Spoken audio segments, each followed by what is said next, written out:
Welcome back to Livie's Lovelies, your inspirational craft channel. I'm your craft host, Sam, and I am here today to show those of you who don't already have the stamp platform by Tim Holtz some of its features, and to do a quick review. If you have watched my latest Hobby Lobby haul, then you know that this is one of the things that I have been eyeing and waiting for. And so without further ado, I'm just going to jump right in and open this here on camera so that we all can have a chance of you know, getting a closer look at it, you know. I'm getting ready to create a set of cards for the staff at church who helps out with our Sunday school in our youth department, our kids ministry. And so I wanted to make you know, some inspirational cards just to say thank you, and you know, just to keep them inspired and keep the morale up high. But to be honest with you, sometimes lining those cards and stamps up exactly when you're creating a set, it isn't always the easiest thing. So one of the things that I noticed in the Tim Holtz video is that this platform is good for rubber stamps as well as the clear acrylic, the clear stamps. And I think you pop this out, and if you notice here, there's a this is raised a little bit, so this side would be for the clear stamps. Actually, this one says the rubber stamps. I'm assuming that maybe the rubber stamps are thinner, and this is clear. Okay, so there we have it. That says clear right there, and then this side says rubber, so I guess there's no way to make a mistake on that. I wonder if rubber goes on this side and then you flip it down. Well, we'll take a look. And so what I'm going to do is I'm going to go ahead and use my American Crafts Bible Journaling stamp set. Well, I want to use Let Your Light Shine.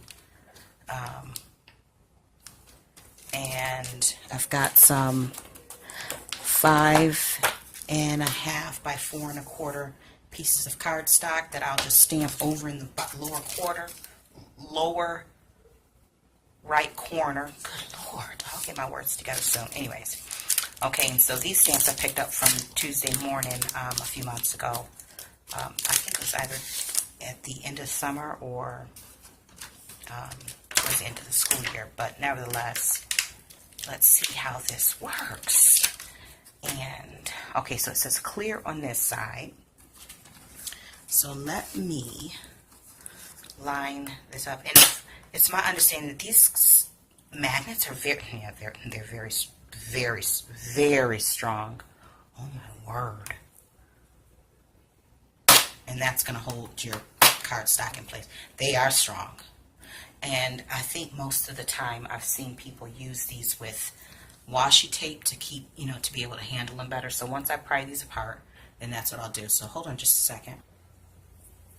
Okay, so I have went ahead and put some washi tape on them just to make it easier to handle them with, because they do, I mean, the magnet on them is very strong, very difficult to keep them apart when they finally, you know, if they connect.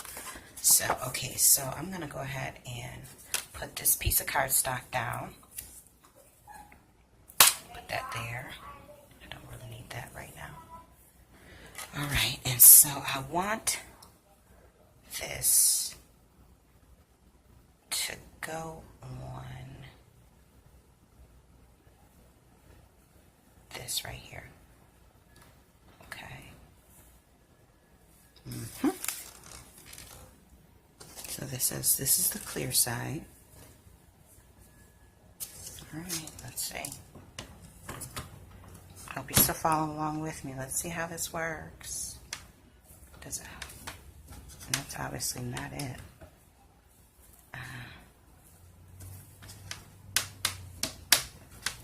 Unless I'm doing something wrong.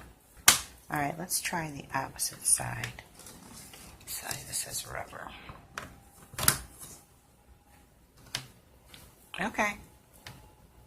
So, okay, so the clear side is facing up, which means that that's the side that needs to face up when you're using a clear stamp. Whew. Thank God that was not a quiz, a crafting quiz, right? Okay, so let's go ahead and ink that up. Let's see if we can. And I don't think I've used this actual stamp yet, but the good thing about it is because the stamp, you don't have to worry about trying to reposition it, or, you know, if it's too, in other words, if it's too light, I can just re-ink the stamp and set it back down. So I'm sure I'm making it way more complicated than it needs to be. Alright, so let's try that. Okay, it's a little dirty there. I've got some ink on the platform, and I don't know if it matters, but I'm just wiping away the excess that's on the edge. Okay, let's try now. Okay, let's see. Okay, so let's just see what that looks like. And it's a little lighter than I would have hoped. Let's try it again. Move some of the stuff out of the way.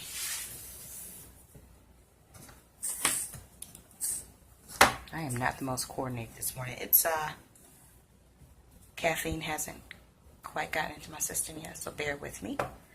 Alright, probably need to ink these stamps up a little bit more. Alright,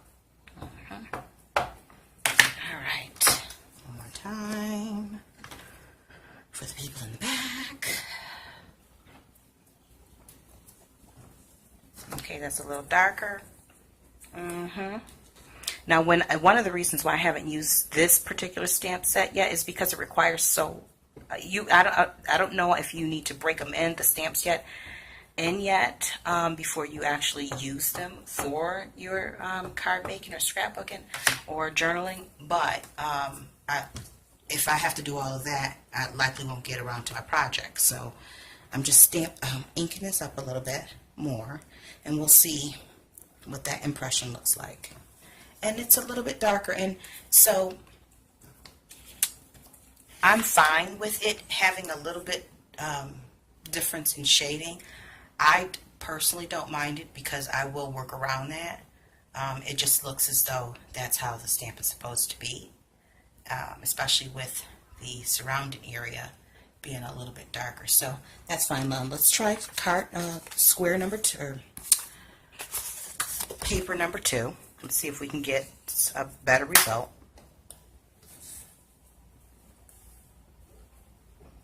And what I plan on doing is just using a little bit of watercolor paint on them. You know, like for a sky background, and maybe a sticker or some washi tape on there. Just keeping it simple so that I can crank these cards out quickly. And these will just be matted.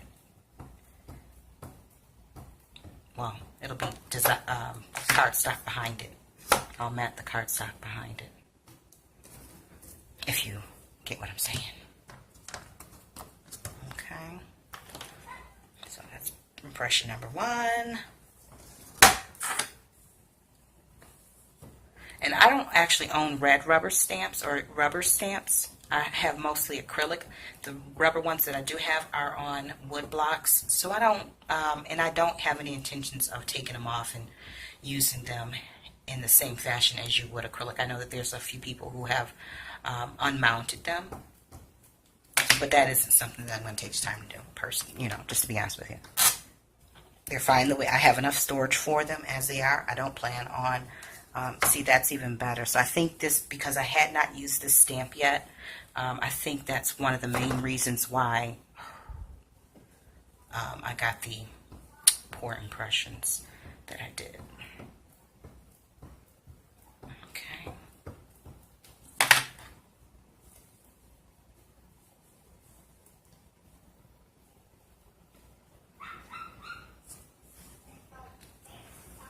The sun is in the background, gaming Xbox, some type of card game, sports cars and stuff. All right, so that's the third impression, and I'm sure that as I go along, see, that's even better than the first.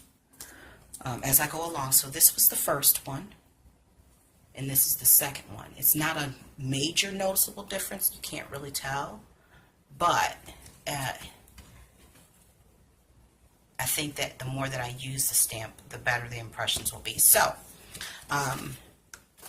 this, if you hadn't watched the haul video that I posted earlier this week with this featured, just to let you know, Hobby Lobby had these for $10 each, and they were originally priced at $39, and so that was like 25% of its original retail price. So I picked it up, and I'm really happy with my purchase.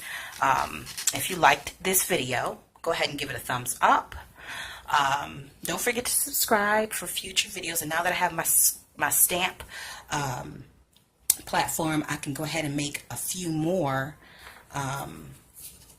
videos featuring cards and stuff like that. Maybe I'll do a few videos on holiday themed note card sets or greeting cards. Yeah, something like that. Anyways, I'm rambling. I hope this video has inspired you to take a look in Hobby Lobby or online to find a platform like this for your own card making. And until we are back here together on YouTube again, stay encouraged, stay blessed, creative, and crafty. Bye for now.